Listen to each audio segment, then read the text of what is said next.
राजस्थान में पिछले 1.5 महीने से भ्रष्टाचार को लेकर बहुत बातें हो रही हैं, जवाब आ रहे हैं, बयान हो रहे हैं, फिर जवाब आ रहे हैं, खबरें छप रही हैं और यात्राएं निकल रही हैं, अनशन भी हुए हैं। इस बीच 19 मई 2023 को राज्य सरकार के मुख्यालय यानी योजना भवन के मुख्यालय के बेसमेंट के अंदर पुलिस जब्त करती है 2,31,00,000 रुपए और करीबन 1 किलो सोना। निश्चित तौर पर यह भ्रष्टाचार की कमाई थी जो पकड़ी गई। उसके बाद सीसीटीवी फुटेज उसके खंगाले गए और एक अधिकारी को पुलिस ने गिरफ्त में लिया है, क्योंकि वह अधिकारी सीसीटीवी फुटेज के अंदर एक बैग उस अलमारी में रखते हुए नजर आ रहा है, जिस अलमारी से पुलिस ने यह सब कुछ बरामद किया है। और सबसे मजेदार बात यह थी कि इस घटना के बाद में पुलिस के मुखिया, प्रशासनिक मुखिया सबने देर रात को मीडिया को बुलाकर इस बात की जानकारी दी। यह अच्छी बात है कि पुलिस ने त्वरित कार्रवाई करते हुए उस अधिकारी को अपनी गिरफ्त में लिया जो बैग रखते हुए उस अलमारी में नजर आ रहा है। लेकिन क्या भ्रष्टाचार सिर्फ यहीं तक था? सिर्फ वह अधिकारी ही इस भ्रष्टाचार में शामिल है और वही है।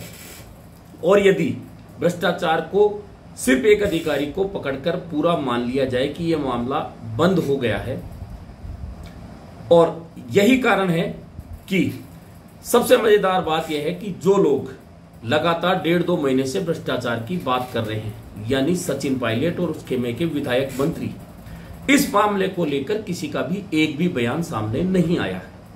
और इससे भी मजेदार बात यह है कि भाजपा के नेता भी सरकार के कार्यालय में इतनी बड़ी भ्रष्टाचार की धनराशि सोना पकड़े जाने के बावजूद चुप्पी साधे बैठे हैं।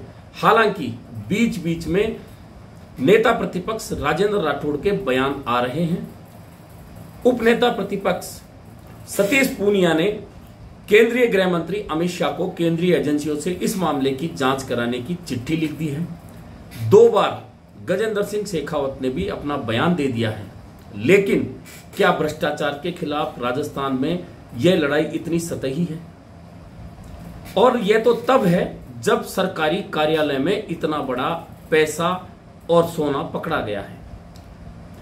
सबसे मजेदार बात यह है कि सोशल मीडिया पर हैं इस मामले को सामने आने के बाद में एक कंप्यूटर प्रोग्रामर जो इसी विभाग में 2016 में नौकरी छोड़ के गए हैं, अपना इस्तीफा देके गए हैं, और इस्तीफे में उन्होंने लिखा था कुछ अधिकारियों का नाम और यह लिखा था कि मैं अनदेखी नहीं कर सकता, मैं इनके भ्रष्टाचार की अनदेखी नहीं कर सकता, इसलिए मैं अपने पद से इस्तीफा दे रहा हूं। और 2016 में इस्तीफा मंजूर भी कर लिया गया था। इनका नाम है डॉक्टर TN शर्मा और इनकी सोशल मीडिया उठाकर देखिए, इन्होंने बीड़ा उठाया है कि रोजाना मैं इस विभाग के भ्रष्टाचार की परतें खोलूंगा, और वे लगातार कुछ तथ्यों के साथ में सोशल मीडिया पर कुछ ना कुछ सबूत दे रहे हैं। इनका कहना है कि 2019 में उन्होंने परिवाद दिया था ACB में विभाग के कुछ मामलों को लेकर, लेकिन उस पर FIR लगा दी गई। अब रोजाना डॉक्टर TN शर्मा कुछ ना कुछ सबूत, कुछ ना कुछ कागजात सोशल मीडिया पर भेज रहे हैं और राजस्थान के मुख्यमंत्री से मांग कर रहे हैं कि इस पर FIR दर्ज की जाए, और अगर ढंग से जांच की जाए तो विभाग में बड़े स्तर पर भ्रष्टाचार निकल कर आएगा। और यह विभाग चूंकि मुख्यमंत्री के पास है, इसलिए यह बहुत महत्वपूर्ण है कि इस मामले में तह तक जाना चाहिए। वैसे भी चुनावी साल में खुद मुख्यमंत्री भी नहीं चाहेंगे कि उनके कार्यालय पर, उन पर या उनके साथ में जो अधिकारी हैं उन पर कोई उंगली उठे, क्योंकि यदि ऐसा होता है तो वह उंगली उन पर भी उठेगी। ऐसे में डॉक्टर TN शर्मा लगातार एक के बाद एक सबूत सोशल मीडिया के माध्यम से सरकार को और आम लोगों को सामने ला रहे हैं, सार्वजनिक कर रहे हैं। लेकिन सबसे मजेदार बात यह है कि एक व्यक्ति भ्रष्टाचार के खिलाफ लड़ाई लड़ रहा है, सबूत दे रहा है, लेकिन मजाल है कि भ्रष्टाचार के खिलाफ आवाज उठाने वाले सचिन पायलट खेमे के नेता इस बारे में कुछ बोले।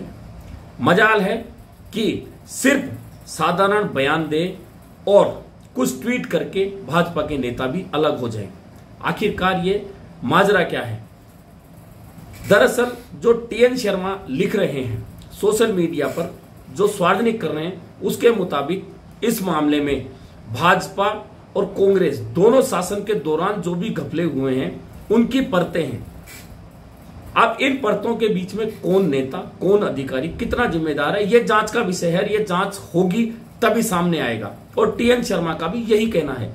लेकिन भ्रष्टाचार के खिलाफ आप मंच से भाषण दें, आप बयान दें, लेकिन जांच की तह तक पहुंचने के लिए कहीं दबाव ना बनाएं, कहीं कोई बात ना करें या कोई बात ना उठाएं, तो इसमें संदेह के बादल जरूर आते हैं और जनता कहीं ना कहीं बाद में सोचती है कि क्या भ्रष्टाचार का यह विरोध सिर्फ सतही है या वास्तव में भ्रष्टाचार को लेकर कोई लड़ाई लड़ना चाहता है। और यदि कोई लड़ाई लड़ना चाहता है तो यदि उस विभाग का एक कर्मचारी अपना इस्तीफा देने के बाद कागज सार्वजनिक कर रहा है, सबूत सार्वजनिक कर रहा है और कह रहा है कि एसीबी में मैंने परिवाद दिया था, उस पर एफआईआर लग गई, वह कई लोगों के नाम लिख रहा है, इसके बावजूद मुख्यमंत्री का एक बयान यह तो आता है कि हां यह विभाग मेरे पास है और साथ ही वे कहते हैं कि महाराष्ट्र के बाद राजस्थान वह राज्य है जहां सबसे ज्यादा भ्रष्ट